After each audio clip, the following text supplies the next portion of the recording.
بسم الله الرحمن الرحيم. الرحمن علم القرآن.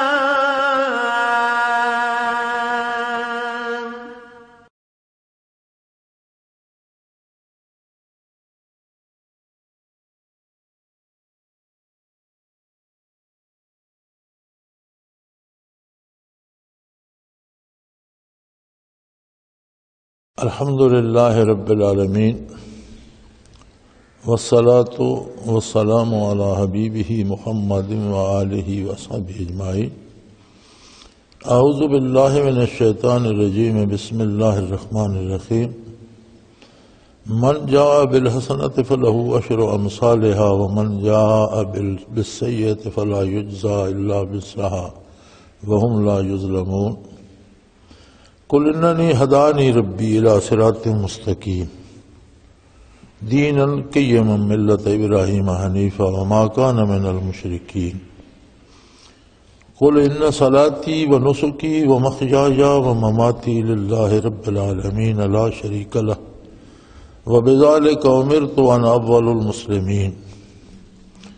قل غیر اللہ ابغی ربا وهو رب کل شیء ولا تکسب کل نفس الا علیہا ولا تزر وازرۃ وزر اخری ثم الی ربکم مرجعکم بما کنتم تعملون بما کنتم فیہ تختلفون وهو الذی جعلکم خلائف الارض ورفع بعضکم فوق بعض درجات لیبلوکم فیما آتاکم ان ربک سریع العقاب وَإِنَّهُ لَغَفُورٌ رَحِيمٌ. اللهم سبحانك لا علم لنا إلا ما علمتنا إنك أنت العليم الحكيم. مولاي صل وسلم دائما أبدا على حبيبك خير الخلق كلهم. ان آیات مبارکہ کا بامحاورہ سادہ سا ترجمہ عرض کیے دیتا ہوں کہ جو نیکی کما کے لائے گا اسے اس کا 10 گنا اجر ملے گا، اور جو برائی اپنے ساتھ لائے گا اسے اس کے برابر ہی سزا دی جائے گی، اور کسی کے ساتھ زیادتی نہیں کی جائے گی. آپ فرما دیجئے صلی اللہ علیہ وآلہ وسلم کہ یقیناً مجھے میرے پروردگار نے سیدھے راستہ کی ہدایت کر دی ہے، سیدھا راستہ دکھا دیا ہے، اور یہ ایک مستحکم دین ہے. ابراہیم علیہ السلام کی ملت پر جو سیدھا اور کھرا ہے، اس میں کوئی ٹیڑھا پن نہیں ہے، اور ابراہیم علیہ السلام شرک کرنے والوں میں سے نہیں تھے. آپ فرما دیجئے میری عبادت، میری صلاۃ، میری عبادت، میری زندگی، میری موت سب اللہ کے لیے ہے، جو تمام جہانوں کا رب ہے، جس کا کوئی شریک نہیں، اور مجھے اسی کا حکم دیا گیا ہے، اور میں سب سے پہلے ماننے والوں میں سے ہوں. اور آپ فرما دیجئے کہ کیا اس کے باوجود اللہ کریم کے علاوہ میں کسی اور کو اپنا رب تسلیم کروں، حالانکہ اللہ ہر شے کا رب ہے. اور یہ بھی یاد رکھو کہ جو کوئی عمل کرتا ہے اس کا نتیجہ اس کے اپنے لیے ہے، کوئی دوسرا کسی دوسرے کا بوجھ نہیں اٹھائے گا. بالآخر تمہیں اپنے پروردگار کی بارگاہ میں واپس جانا ہے، اور وہ تمہیں تمہارے سارے اختلافات کے بارے میں بھی حقائق سے مطلع فرمائے گا. وہی ہستی ہے جس نے تمہیں زمین میں دوسروں کا جانشین بنایا، اور بعض کو بعض پر بلند درجات عطا کیے تاکہ تمہیں آزما سکے جو کچھ اس نے تمہیں عطا کیا ہے اس میں کس طرح تم اس کا حق ادا کرتے ہو. یاد رکھو اللہ بہت جلد حساب لینے والا ہے، اور یہ بھی یاد رکھو کہ وہ بخشنے والا اور رحم کرنے والا ہے۔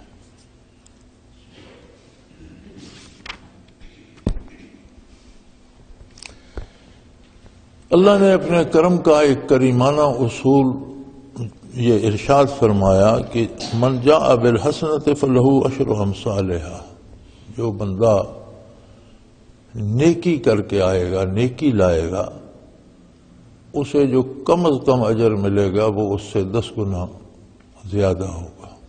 ایک بات بڑی ضروری ہے جو ہمیں جان لینی چاہیے کہ ہمارا خیال یہ ہوتا ہے، اور یہ اکثر احباب کہتے رہتے ہیں، کوئی خط لکھتے ہیں، کوئی ای میل بھیجتے ہیں، کوئی زبانی بات کرتے ہیں، جی میں نمازیں بھی ساری پڑھتا ہوں، تہجد بھی پڑھتا ہوں، ذکر بھی کرتا ہوں، تلاوت بھی کرتا ہوں، اتنا درود شریف بھی پڑھتا ہوں، پھر میرا دکان میں نقصان ہو گیا، میرا بیٹا بیمار ہو گیا، میری نوکری چھوٹ گئی۔ یعنی ان کا یہ خیال ہوتا ہے کہ یہ نماز روزہ کرنے سے یہ جو وسائل دنیاوی ہیں یہ ٹھیک رہنے چاہیے۔ اصولی بات جو قرآن حکیم کی ہے وہ یہ ہے کہ جو عبادت تم کرتے ہو اس کا اجر تم پہلے لے چکے ہو، تم نے پیشگی وصول کر لیا ہے۔ قرآن فرماتا ہے یا ایھا الناس اعبدوا ربکم الذی خلقکم والذین من قبلکم لعلکم تتقون، عبادت کرو اپنے رب کی جس نے تمہیں پیدا کیا اور بے پناہ نعمتیں دیں، بینائی دی، سنوائی دی، قوت گویائی دی، علم کی استعداد دی، عجیب و غریب دماغ دیا جو کہاں تک سوچ سکتا ہے، ایک خوبصورت چہرہ دیا، خوبصورت جسم دیا، توانائیاں دی، اور دنیا کی نعمتوں سے استفادہ کرنے کی توفیق عطا فرمائی۔ اس نے تمہیں اتنا کچھ دیا ہے کہ تم ساری زندگی صرف سجدے ہی کرتے رہو تو کسی ایک نعمت کا بدلہ ادا نہیں کر سکتے۔ تو پھر عبادت کا اجر کیا ہے؟ فرمایا لعلکم تتقون، عبادت کا اجر یہ ہے کہ تمہارا اللہ سے ایک قریبی تعلق پیدا ہو جائے، ایسا تعلق جو تمہیں اس کی اطاعت پہ استقامت عطا فرمائے اور نافرمانی سے روک دے۔ ہمارے آپس میں انسانوں کے بھی تعلقات ہوتے ہیں، بعض لوگوں سے ہمارا ایسا تعلق ہوتا ہے کہ وہ پاس نہ بھی ہوں تو ہم ان کی پسند کے بغیر کوئی ایسا کام نہیں کرنا چاہتے جس سے وہ ناراض ہو۔ تو اللہ تو ہر وقت ہر جگہ ہمارے ساتھ موجود ہے۔ تو فرمایا عبادت کا اجر یہ ہے، عبادت کا حاصل یہ ہے، عبادت کا نتیجہ یہ ہے کہ تمہارا اللہ کریم سے ایسا قریبی تعلق پیدا ہو جائے کہ تم اس کی نافرمانی کا سوچنا بھی چھوڑ دو اور سراپا اطاعت کرو۔ اب آخرت میں جو کچھ ملے گا وہ اس عبادت کی اجرت نہیں ہے، اجرت تو ہم پہلے لے چکے، وہ انعام ہے باری تعالیٰ کا، وہ جسے چاہے جتنا دے۔ تو فرمایا جو نیکی کر کے لائے گا تو اس کی نیکی اگر 100 روپے کے برابر ہے تو اسے میں 1000 انعام دوں گا، یعنی اس کی نیکی کی جو حیثیت ہے اس سے 10 گنا زیادہ میں اسے دوں گا، اور اس سے زیادہ پر قید نہیں، یہ کم از کم ہے۔ اب کسی کو 70 گنا دے، 70,000 گنا دے، 70 لاکھ گنا دے، اس کی اپنی عطا ہے، وہ اس کی اپنی شان ہے، وہ جس طرح چاہے کرے۔ حضرت مالک بن دینار رحمۃ اللہ تعالی علیہ ایک ولی اللہ تھے اور رئیس آدمی تھے۔ تو ایک دن ایک گڑیا ان کی خدمت میں حاضر ہوئی اور اس کے ہاتھ میں چھوٹا سا پیالہ تھا، اور اس نے عرض کی کہ حضرت میرا کوئی بیٹا یا کوئی بیمار ہے تو اس کے لیے شہد چاہیے، آپ کے توشہ خانہ میں شہد ہوگا، تو کسی ملازم کو حکم دیں کہ مجھے یہ پیالہ شہد کا دے دے، آج پو 3 سے ٹانگ یا پو بھر کا ہوگا۔ انہوں نے وہ جو توشہ خانہ کا انچارج تھا، یہ جسے آج کل خزانچی کہتے ہیں، اس کی طرف دیکھا تو ایک رواج ہوتا تھا، چھوٹے بکروں کی کھال کے مشکیزیں بناتے تھے اور وہ شہد سے بھرے ہوئے لٹکے رہتے، ان میں من شہد آ جاتا تھا، 20 کلو 25 کلو شاید اس چھوٹے سے مشکیزے میں آ جاتا تھا۔ تو انہوں نے اس خزانچی کی طرف دیکھا اور فرمایا اندر سے شہد کا ایک مشکیزہ لیا۔ وہ مشکیزہ لیا تو اس نے کہا اس مائی کو دے دو، مائی دعائیں دیتی چلی گئی۔ پاس کچھ لوگ ان کے دوست بیٹھے تھے، انہوں نے عرض کی حضرت اس نے تو پاؤ بھر شہد مانگا تھا، آپ نے پورا مشکیزہ دے دیا۔ انہوں نے فرمایا اس کے لیے پاؤ بھر بھی بڑا قیمتی تھا، وہ بہت غریب ہے، مجھے اللہ نے اتنا دیا ہوا ہے کہ میرے توشہ خانے میں ایسے کتنے مشکیزے اور لٹک رہے، تو مجھے اللہ سے حیا آئی کہ اس نے تو اپنی حیثیت کے مطابق مانگا تھا، تم تو اپنی حیثیت کے مطابق دیتے، یہ تمہارا مال تو نہیں ہے، میں نے تمہیں دے رکھا ہے۔ تو میں نے اللہ سے حیا کر کے اسے مشکیزہ دے دی۔ اگر اللہ کے بندوں کی عطا کا یہ عالم ہے تو خود اس کی عطا کا کیا عالم ہوگا۔ لیکن نیکی ہے کیا؟ آج کل یہ بات بھی اس میں بھی اختلاف ہو گئے کہ نیکی کیا ہے۔ ہر بندہ جو سمجھتا ہے اسی کو نیکی بنا لیتا ہے۔ یاد رکھو نیکی کا ایک اصول ہے، جو کام نبی کریم صلی اللہ علیہ وسلم کے حکم کے مطابق ہے وہ نیکی ہے، جو حکم کے خلاف ہے وہ نیکی نہیں۔ اس پہ 10 دانشور اکٹھے ہو جائیں، 20 پڑھے لکھے لوگ اکٹھے ہو جائیں، ہزاروں فقر کا دعویٰ کرنے والے جمع ہو جائیں، لاکھوں علماء جمع ہو جائیں، نیکی صرف وہ ہے جسے محمد الرسول اللہ صلی اللہ علیہ وسلم نے کرنے کا حکم دیا۔ ایجاد بندہ نیکی نہیں ہے۔ اور فرمایا پھر اللہ کریم ایسا ہے کہ اگر کوئی برائی کر کے لے آیا تو اس میں اضافہ نہیں کرے گا، جتنا جرم اس نے کیا ہے اس کے مطابق جو سزا ہے وہ اسے دی جائے گی۔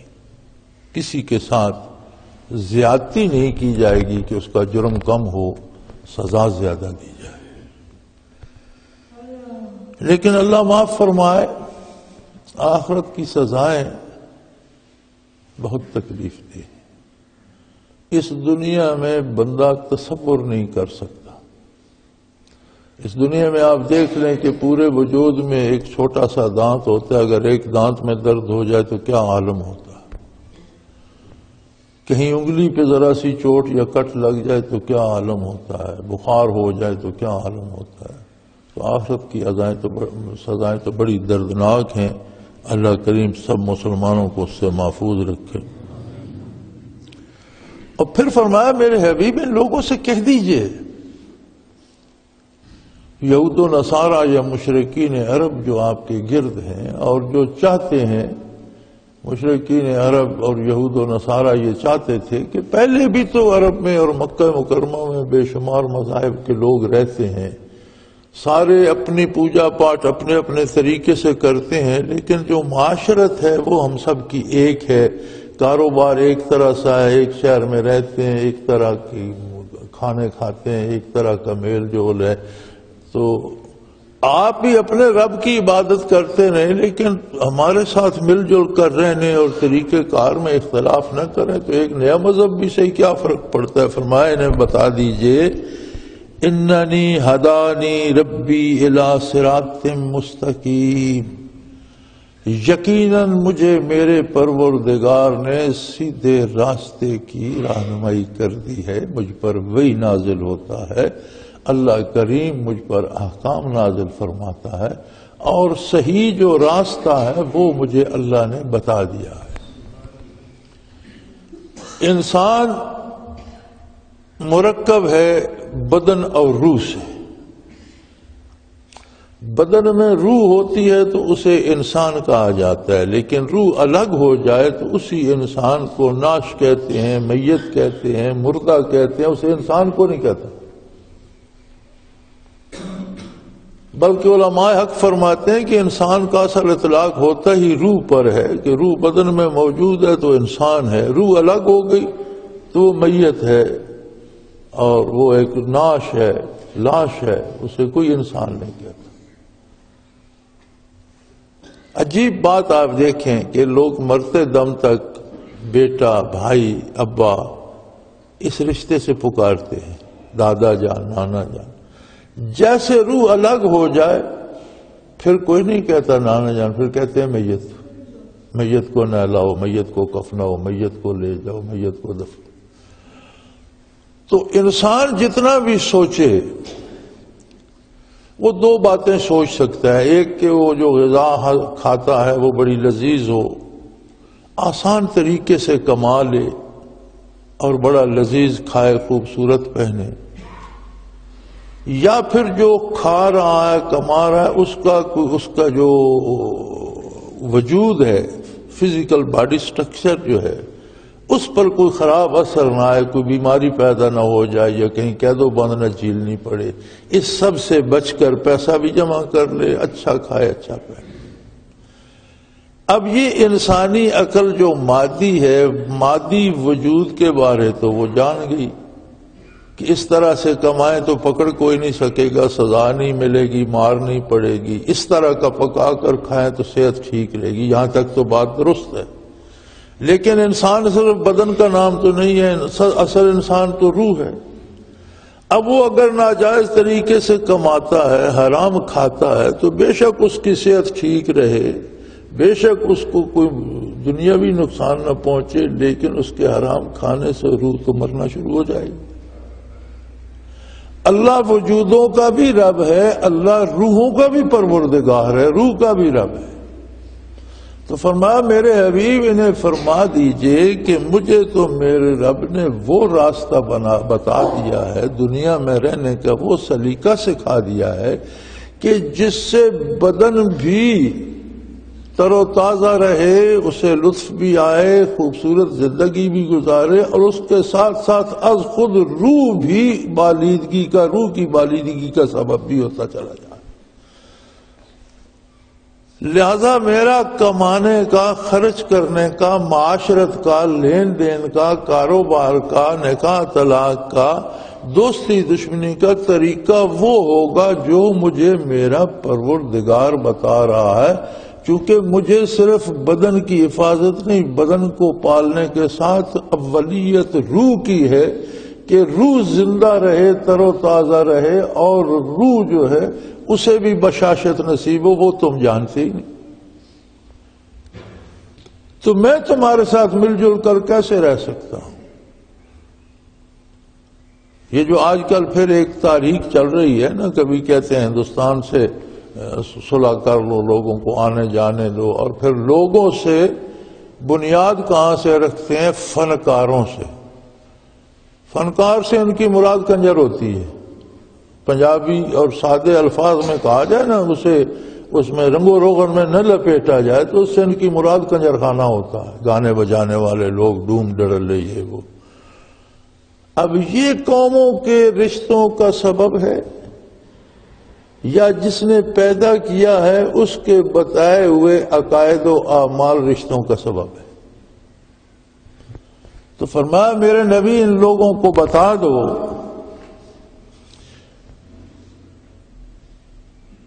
کہ اننی ہدانی ربی، میرے پروردگار نے مجھے وہ راستہ بتا دیا ہے، الی صراط مستقیم، جو بالکل سیدھا ہے، جس میں کوئی کجی نہیں، کسی کا اس میں کوئی نقصان نہیں، اس میں فائدہ ہی فائدہ ہے، جسم کو بھی فائدہ ہے، روح کو بھی فائدہ ہے، خاندان کو بھی فائدہ ہے، معاشرے کو بھی فائدہ ہے، قوم کو بھی فائدہ ہے، ملک کو بھی فائدہ ہے۔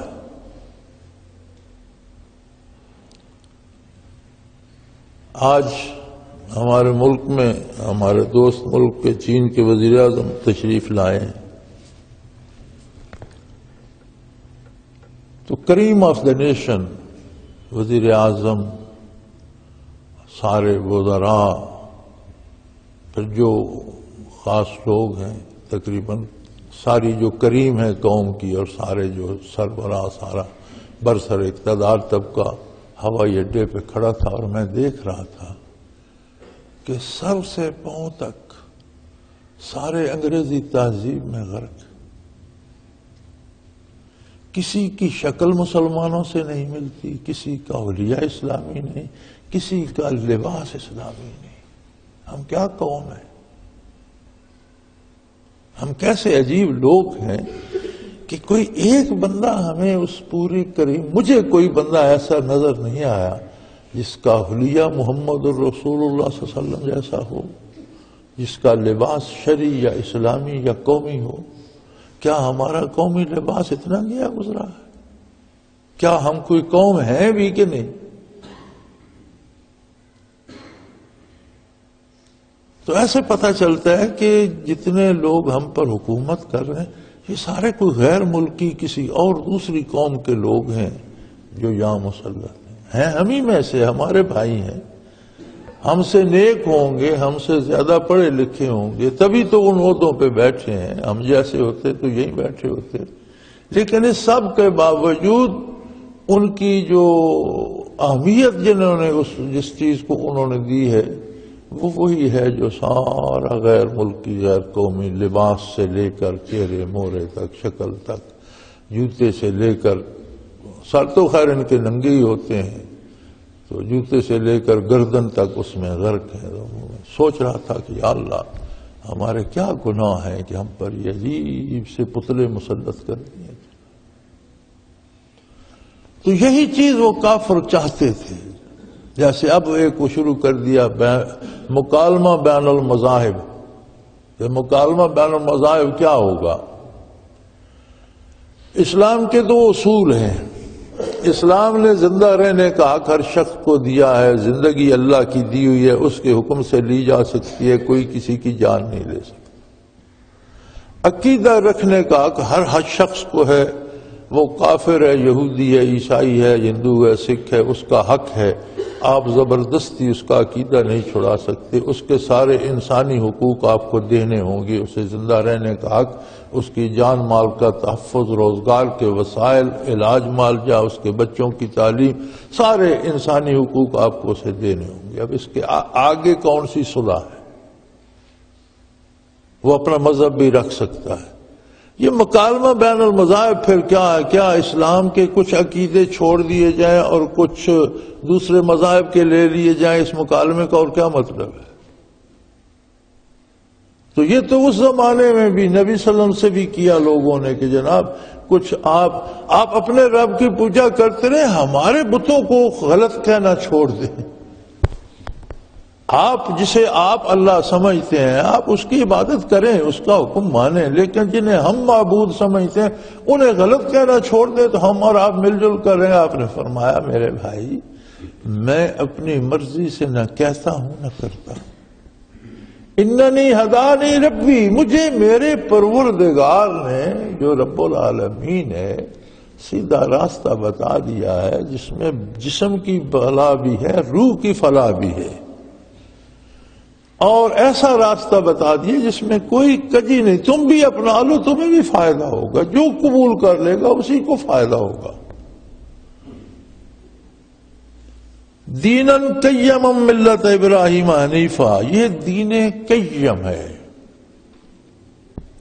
قیم سے مراد ہوتا ہے مستحکم، جس میں کوئی کمی بیشی کی نہیں جا سکتی، جو اپنے وجود میں مکمل بھی ہے، مضبوط بھی ہے، جس سے توڑا پھوڑا نہیں جا سکتا۔ آپ اس سے ہٹیں گے تو بے دین کہلائیں گے، دین تبدیل نہیں ہوگا۔ یعنی دین میں اگر کوئی تبدیلی کرے گا تو وہ خود بے دین کہلائے گا، دین اپنی جگہ قائم رہے گا۔ اور یہی طریقہ ہے ابراہیم علیہ السلام کا، جو ہر طرح کی کجی سے پاک ہے، حنیفہ۔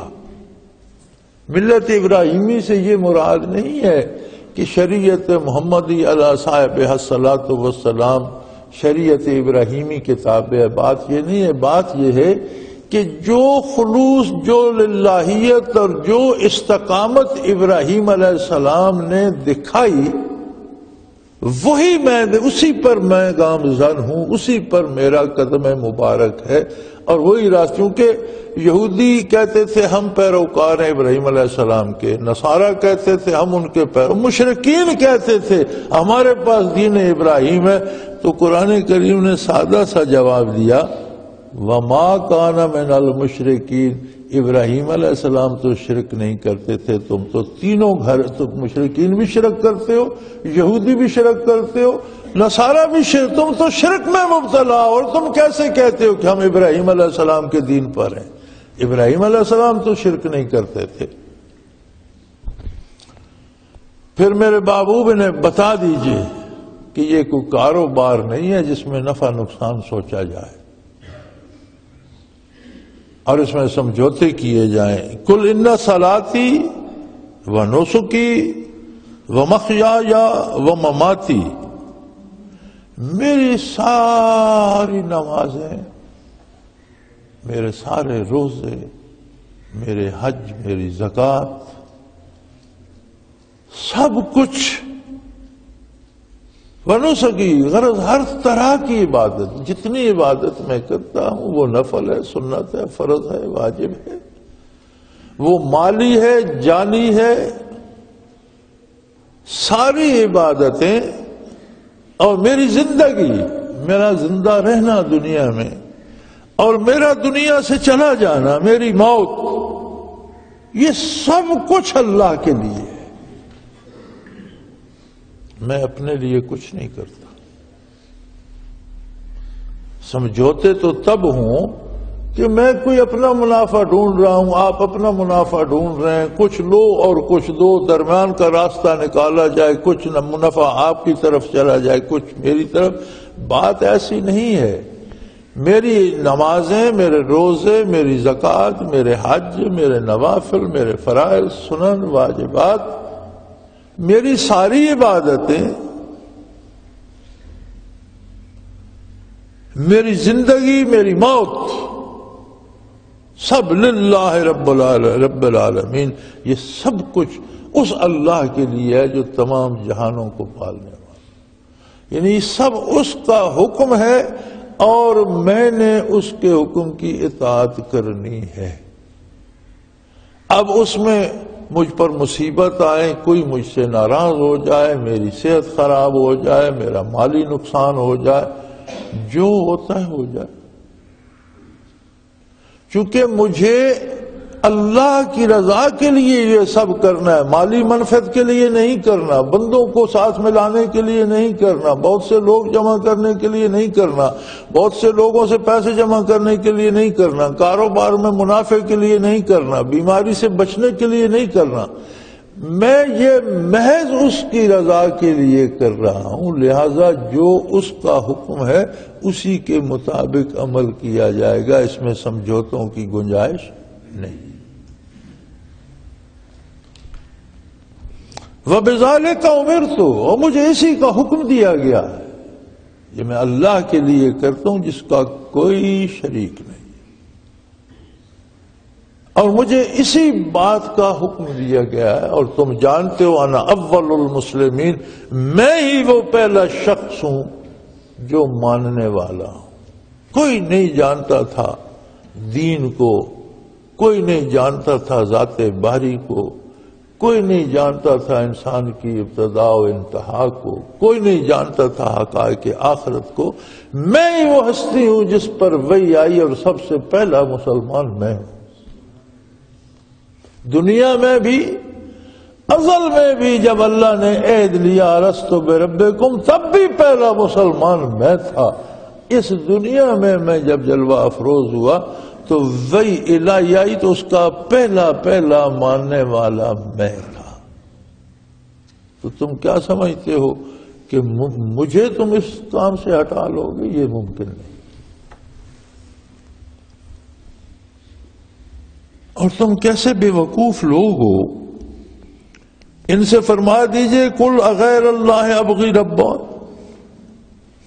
تم کیسے عجیب لوگ ہو کہ میں اپنی مصیبتوں کا حل کسی اور سے تلاش کروں، کہ تمہارے ساتھ سمجھوتا کر لوں گا تو تکلیف نہیں ہوگی، تمہارے ساتھ سمجھوتا کر لوں گا تو مکے سے ہجرت نہیں کرنی پڑے گی، تمہارے ساتھ سمجھوتا کر لوں گا تو کوئی میرے پیروکاروں کو مارے پیٹے گا نہیں، تمہارے ساتھ سمجھوتا کر لوں گا تو مسلمانوں کی تکلیفیں ختم ہو جائیں گی۔ یہی چیزیں وہ بتاتے تھے نا کہ مسلمانوں پر بڑے مظالم ہو رہے ہیں، مسلمانوں کو مارا پیٹا جا رہا ہے، مقاطع ہو رہا ہے، جی کھانے پینے کی چیزیں نہیں ملیں گی، قتل کی دھمکیاں مل رہی ہیں، اگر سمجھوتا کر لو تو تم اپنے رب کی پوجا کرتے رہو، اپنے ربوں کی پوجا کرے۔ فرمایا یہ ممکن نہیں ہے، کیونکہ میں ان چیزوں کے لیے اللہ کی اطاعت نہیں کر رہا، میں اس کی رضا کے لیے اس کی اطاعت کر رہا ہوں۔ کوئی مجھے مارے، کوئی مجھے ایذا دے، کوئی میرے خدام کو احباب کو قتل کر دے، کوئی ان پر تیل چلائے، کوئی انہیں گرم لوہے سے داغے، جو کچھ ہوتا رہے، ہمیں کرنا وہی ہے جو رب العالمین نے حکم دیا، اس میں سمجھوتے کی گنجائش نہیں۔ آج ہم کیا اور ہماری نمازیں کیا ہماری حیثیت، کیا ہمارے نظریات اور کتنا خلوص ہم میں ہے اور کون سی عبادت ہم کرتے ہیں، تو ہم یہ لے کے بیٹھ جاتے ہیں میں نمازیں پڑھتا ہوں میرا فلاں نقصان ہو گیا۔ انہوں نے تو نہیں پوچھا جن کو گرم سلاخوں سے داغا گیا، گرم ریت پر لٹا کر سینے پر پتھر رکھ دیے گئے، کون سی ایذا ہے جو مکہ مکرمہ میں مسلمانوں کو نہیں دی گئی۔ 3 سال تک شیب ابی طالب میں مقاطع رہا، کھانے پینے کو کچھ نہ ملا، فاقے کیے، تکلیفیں اٹھائیں، لیکن کسی نے دین پر سمجھوتے کی بات زبان پر نہیں لائی۔ رسول اللہ صلی اللہ علیہ وسلم کی عظمت تو اپنی جگہ، آپ کی تو اپنی شان ہے، آپ تو روبرو تھے اللہ کے، لیکن جو باقی دیگر صحابہ ساتھ تکلیفیں اٹھا رہے تھے، پوری تاریخ اسلام چھانٹ لیجئے، کسی ایک فرد نے 3 سال میں یہ نہیں کہا کہ یا رسول اللہ بھوک سے مر رہے ہیں تو کچھ ان کے ساتھ سمجھوتا ہی کر لیں، کسی نے کوئی ایک آواز 13 سالوں میں مکی زندگی میں کسی صحابی کی یہ نہیں ملتی کہ یا رسول اللہ بڑی تکلیفیں ہیں تو ان کے ساتھ کوئی سمجھوتا کر لیں۔ جس نے لا الہ الا اللہ محمد الرسول اللہ پڑھا اس پر ڈٹ گیا۔ ایک آج ہم ہیں جنہیں اپنی نمازوں پہ بڑا ناز ہے، ہماری نمازوں میں بھی بدعات آ گئی ہیں، ہمارے جنازوں میں بھی بدعات آ گئی ہیں، ہمارے نکاح کی رسوم میں بھی بدعات، ہم نے تو اسلام کا حلیہ بگاڑ کے رکھ دیا۔ آج تو ہر مسجد کا اسلام الگ ہے، ہر محلے کا اسلام الگ ہے، ہر گاؤں کا الگ ہے، ہر قریے کا الگ ہے۔ جہاں 10 بندے جمع ہوتے ہیں وہاں ایک نیا اسلام شروع ہو جاتا ہے۔ وہ تو وہ لوگ تھے صرف وہ لفظ زبان سے نکالتے تھے جو رسول اللہ صلی اللہ علیہ وسلم سے سنتے، اور صرف وہ کام کرتے تھے جس کا کرنے کا حضور حکم دیتے تھے، اور جہاں سے حضور روک دیتے تھے رک جاتے تھے۔ اور یار وہ کہہ نہیں سکتے تھے، چلو کرتے نہیں، کہتے تو صحیح کہ یا رسول اللہ بڑے ظلم ہو رہے ہیں، کچھ ان سے سمجھوتا کریں، کچھ زندگی کی راہ نکالیں۔ بھوکے رہے، تکلیفیں اٹھائیں، ماریں کھائیں، گھر بار چھوڑ کے ہجرت کر کے نکل گئے، سمجھوتا نہیں کیا۔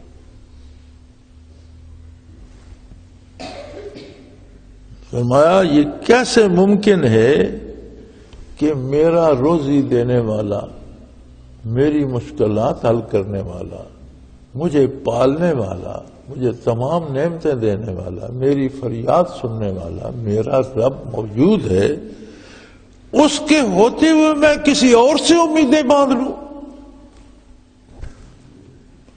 حالانکہ وہ ہر چیز کا رب ہے، کوئی کچھ بھی نہیں کر، اگر وہ نہ چاہے تو کوئی دوسرا بھی تمہاری مدد نہیں کر سکتا، تو پھر میں اس کو چھوڑ کر کسی دوسرے سے اپنی امیدیں باندھ لوں؟ یہ ممکن نہیں ہے، ایسا ہو نہیں سکتا، ایسا سوچنا ہی غلط ہے۔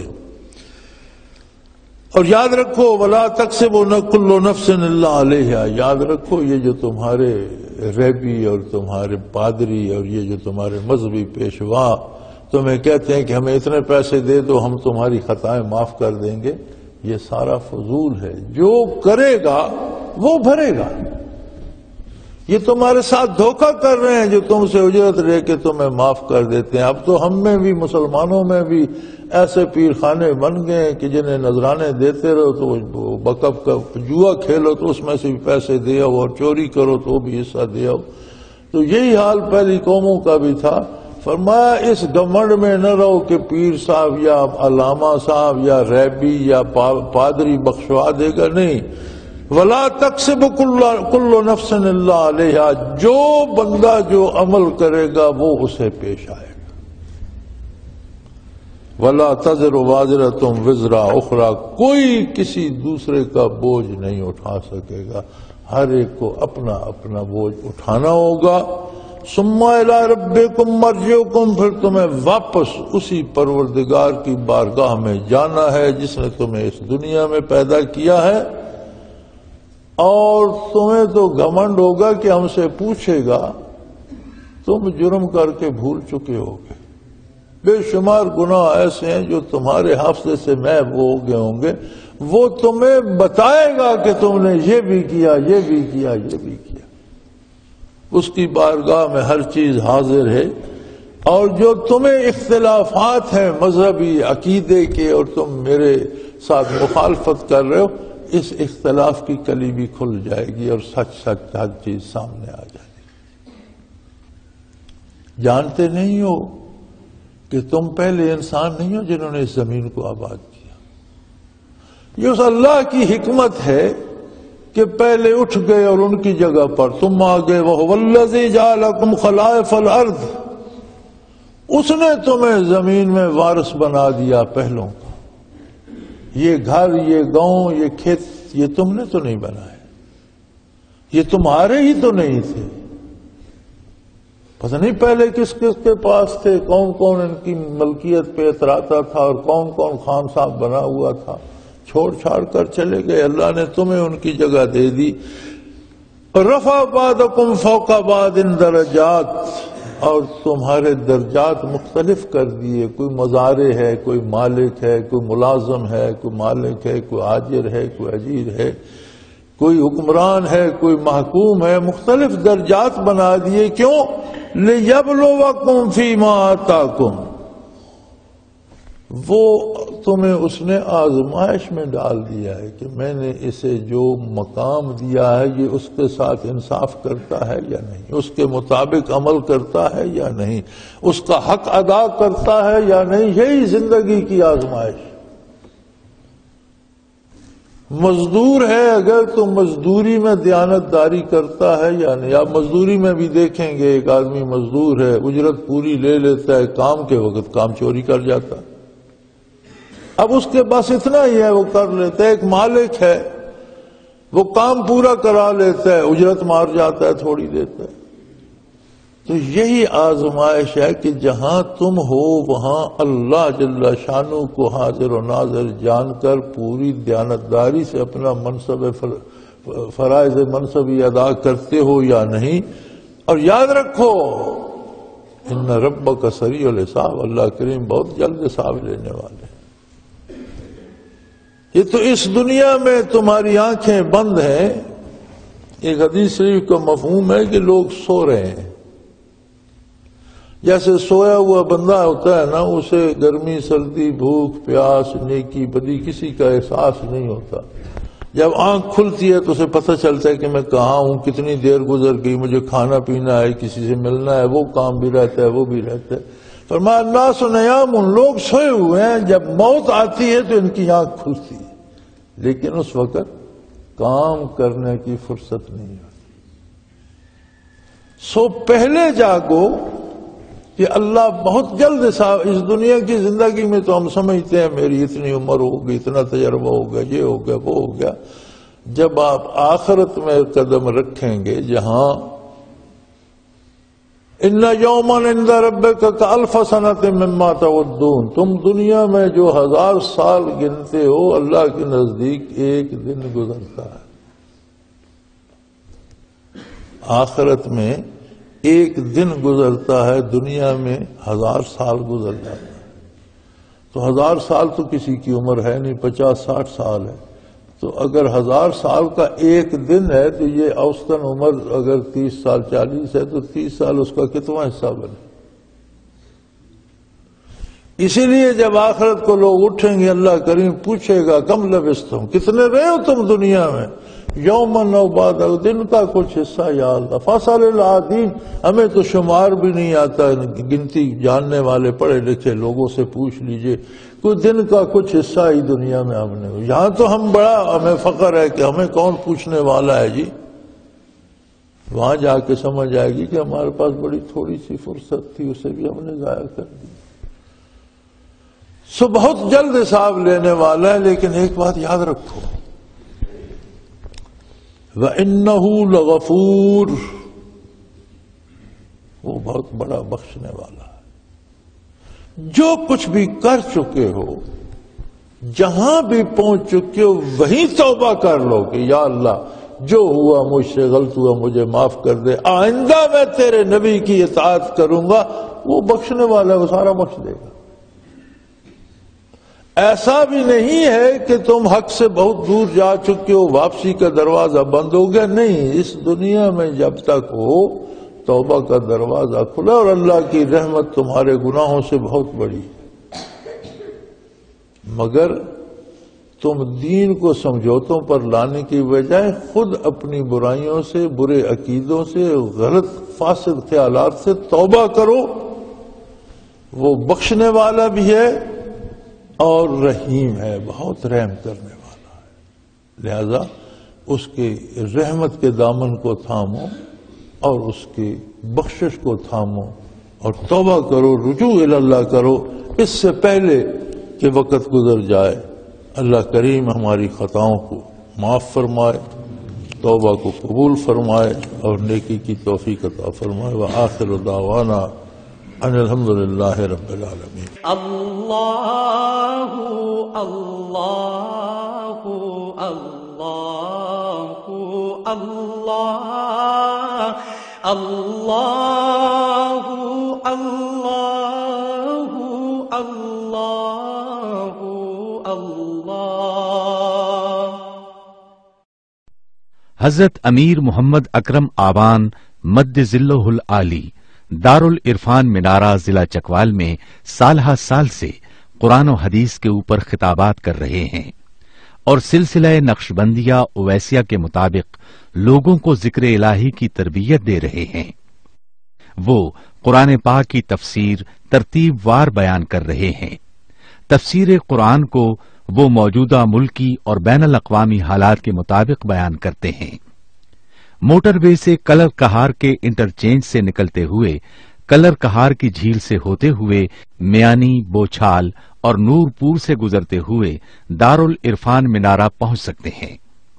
حضرت امیر محمد اکرم آوان نے بچیوں اور بچوں کی دینی اور دنیاوی تعلیم کے لیے سقارہ اکیڈمی کے نام سے ایک درسگاہ بھی قائم کی ہے، جس کا افتتاح ملک پاکستان کے صدر جنرل محمد ضیاء الحق نے اپنے دست مبارک سے کیا تھا۔ وہ تمام احباب جو اسلام کی طلب رکھتے ہیں ان سے گزارش ہے کہ دارالعرفان منارہ ضلع چکوال میں امیر محمد اکرم آبان صاحب کے خطابات سے مستفید ہوں۔ وہ ہر جمعے کو نماز سے پہلے بیان فرماتے ہیں۔ ہر ماہ کی پہلی اتوار کو ماہانہ اجتماع ہوتا ہے جس میں آپ خصوصی خطاب فرماتے ہیں اور پاکستان کے چاروں صوبوں سے احباب اس اجتماع میں شرکت کرتے ہیں۔ اس کے علاوہ یہاں سال میں 2 مرکزی اجتماعات بھی ہوتے ہیں، ایک رمضان المبارک میں اعتکاف کا اجتماع اور دوسرا جولائی اور اگست میں 40 دن کا اجتماع ہوتا ہے جس میں روحانی تربیت کی جاتی ہے۔ اپنا خون سیماب دے کر اتنا ہم کر جائیں گے، نام آقا کا چمن میں پھر رقم کر جائیں گے۔